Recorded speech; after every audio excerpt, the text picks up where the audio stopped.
নমস্কার, তোমাদের সবাইকে স্বাগত জানিয়ে আজকের ক্লাসটি শুরু করছি। আজকে তোমাদের দেখাবো পঞ্চম শ্রেণীর বাংলা বিষয়ের মডেল সেট 14 ও 15 নম্বর সেটটি। চলো আর দেরি না করে এবার দেখে নিই।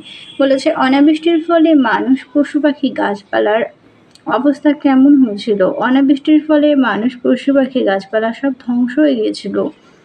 মধু আনতে বাঘের মুখে গদ্যাংশটি কার লেখা? শিবশঙ্কর মিত্র। ধনাই কিভাবে শীর্ষে পার হওয়ার চেষ্টা করেছিল? ধনাই জঙ্গলের পথে কিছুটা এগিয়ে এসে দেখে তার সামনে একটা 3 হাত চওড়া শিষ্য রয়েছে। কলসি মাথায় নিয়ে শিষ্যে পার হতে সমস্যা হওয়ায় সে তার দীর্ঘ লাঠিখানা সাঁকোর মতো করে ফেলে দিয়ে সামনে বাঁশের মতো সরু তবলা গাছটা ধরে শিষ্যে পার হবার চেষ্টা করেছিল। পরের প্রশ্ন, ছোট্ট ফণিমনসা গাছের ডেমাকে মাটিতে পা পড়ছিল না কেন? প্রশ্নে প্রদত্ত উক্তিটিতে ফণিমনসা গাছের কথা বলা হয়েছে। একটা ছাগল এসে ফণিমনসা গাছের কচি সবুজ পালং শাকের মতো পাতাগুলো কচকচ করে খেয়ে ফেলায় তার দিমাগ ভেঙে গেল। প্রশ্ন, শেয়ালকে ঠকাতে আখ চাষের সময় কুমির কি ফন্দি এঁটেছিল? শেয়ালকে ঠকানোর জন্য কুমির প্রথমে আলু, দ্বিতীয়বারে ধান এবং শেষে আখ চাষ করেছিল, কিন্তু প্রতিবার চাষের পর কুমির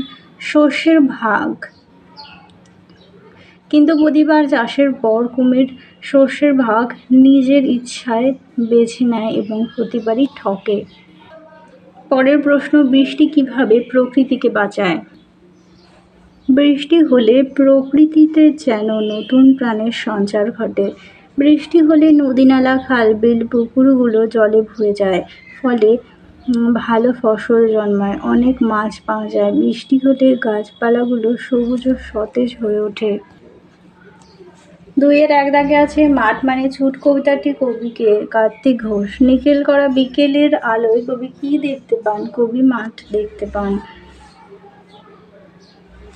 নিকেল করা বিকেলের আলো কবি কোথায় দেখতে পান? কবি মাঠে দেখতে পান। 2 দাগে আছে, ঝড় কবিতায় শিশুর দল ছুটে যেতে চেয়েছিল কেন? মৈত্রী দেবীর লেখা ঝড় কবিতায় শিশুর দল যখন মাঠে খেলা করছিল, তখন দুপুরবেলা হঠাৎই আকাশে ঘন কালো মেঘে আচ্ছন্ন হয়ে যায় এবং প্রবল বেগে ঝড় শুরু হয়। তাই শিশুর দল মাঠ ছেড়ে ছুটে চলে যেতে চেয়েছিল। পরের প্রশ্ন, মায়াতরু শব্দটির অর্থ কি? কবিতায় গাছকে মায়াতরু বলা হয়েছে কেন? দেখে নাও এখান থেকে এই পর্যন্ত।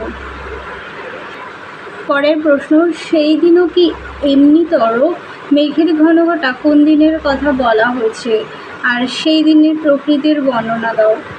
উদ্ধৃত অংশে শিব ঠাকুরের বিয়ের দিনের কথা বলা হয়েছে। আর শিব ঠাকুরের বিয়ের দিন প্রবল বৃষ্টি হয়েছিল, বান এসেছিল নদীতে, সেই দিনও আকাশে ছিল মেঘের ঘন ঘটা, সেও মাঝে মাঝে বিদ্যুৎ চমকাচ্ছিল, সেই দিনের কথাই এখানে বলা হয়েছে। এবারে দেখো, শিশুটির বর্ণনা অনুযায়ী ঝড় কেমনভাবে এসেছিল।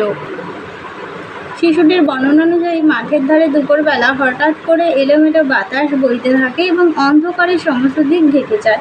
বকুলতলা, চাপার বন সব কালো হয়ে যায়। কালো জল দেখে মাঝি তাড়াতাড়ি নৌকা নিয়ে ফিরে যায়। এইভাবে ঝড় এসেছিল।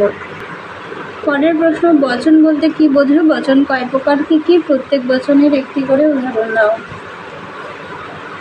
যে রূপের সাহায্যে গণনাযোগ্য জীব বা জড়বস্তুর সংখ্যা 1 না 1-এর বেশি, অর্থাৎ সেই বিশেষ্য বা সর্বনাম পদের সংখ্যা বোঝায়, তাকেই বলা হয় বচন, যেমন বই, ফুল, পাখি ইত্যাদি। আর বচন 2 প্রকার, হচ্ছে এক বচন আর বহু বচন। দেখে নাও এক বচনের উদাহরণ, যেমন বলটা, টেবিলটা, বইখানা।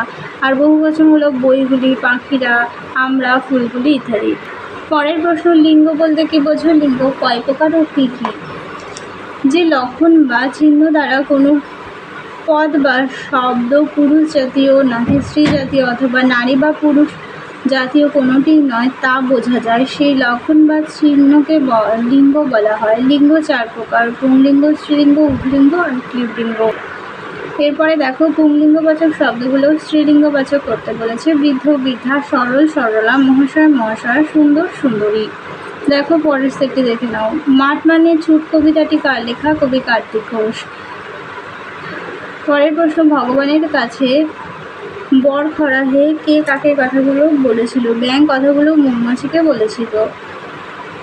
আবার বুঝি ঘুরে ঘুরে পালিয়ে গেল অনেক দূরে? কার পালিয়ে যাওয়ার কথা বলা হচ্ছে? উত্তরটি হবে ঝড়ের। বিরাট হুঙ্কারে বাঘ ঝাঁপিয়ে পড়ল তার ওপর। এই দৃশ্য দেখে কারা হতভম্ব হয়ে গেছিল? আরজান আর কফেল। শূন্যস্থান পূরণ করো। মুকুট হয়ে ঝাঁক বেঁধেছে লক্ষ হিরান মাছ।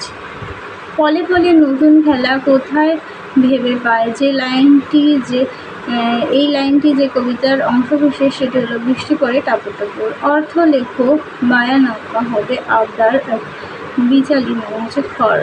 চলো এবার 2 দাগের প্রশ্নগুলো দেখে নিই। বলেছে ঝড়ের সময় পূর্ণিমাশা গাছের পাতার অবস্থা কি হয়েছিল? সংক্ষেপে লেখো। ঝড় এলে ফণিমনসা গাছের কাচের পাতা ধাক্কা খেতে খেতে গুঁড়ো গুঁড়ো হয়ে চারিদিকে ছড়িয়ে পড়ল। পরের প্রশ্ন, মায়াতুরুকে কখন ভাল্লুক মনে হতো? উত্তর হবে রাতের বেলা। এরপর আছে ট্র্যাক কাকে বলে? গরান গাছের ফুল দেখতে কেমন?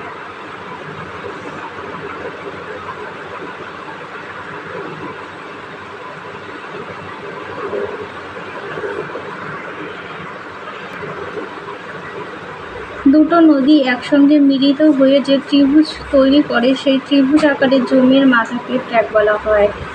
আর গরান গাছের ফুল দেখতে হলুদ রঙের। এরপরে আছে কুমির শিয়ালকে ঠকাতে ধান চাষের সময় কি ফন্দি এঁটেছিল? ধান চাষের সময় কুমির ভেবেছিল যে ধানের গোড়ার দিকটা নিলে সে জয় লাভ করবে, তাই সে ধানের গোড়ার দিকটা চেয়েছিল। পরের প্রশ্ন দেখো, লিঙ্গ পরিবর্তন করে বাক্যটি পুনরায় লেখো। যখন রবীন্দ্রসঙ্গীতের গায়িকা হিসেবে ভদ্র মহিলার যথেষ্ট সুনাম আছে। লিঙ্গ পরিবর্তন করলে গায়িকা হয়ে যাবে গায়ক, আর ভদ্র মহিলা হয়ে যাবে ভদ্রলোক। এরপরে দেখো বচনের রূপ লেখো। ভক্ত ভক্তবৃন্দ, বিড়াল হবে বিড়ালগুলি। আর পরে আছে লিঙ্গ পরিবর্তন, অধ্যাপক অধ্যাপিকা, বেনে বেনে বউ। এরপরে তোমাদের যে রচনাটি, এরপরে তোমাদের একটি চিঠি রয়েছে, চিঠির ভিডিওটা আমি আলাদাভাবে দিয়ে দেবো, তোমরা অবশ্যই দেখে নিও। চলো আজকের মতো ভিডিওটা এখানেই শেষ করছি। ভালো লাগলে অবশ্যই লাইক কমেন্ট এবং শেয়ার করতে ভুলো না। ধন্যবাদ।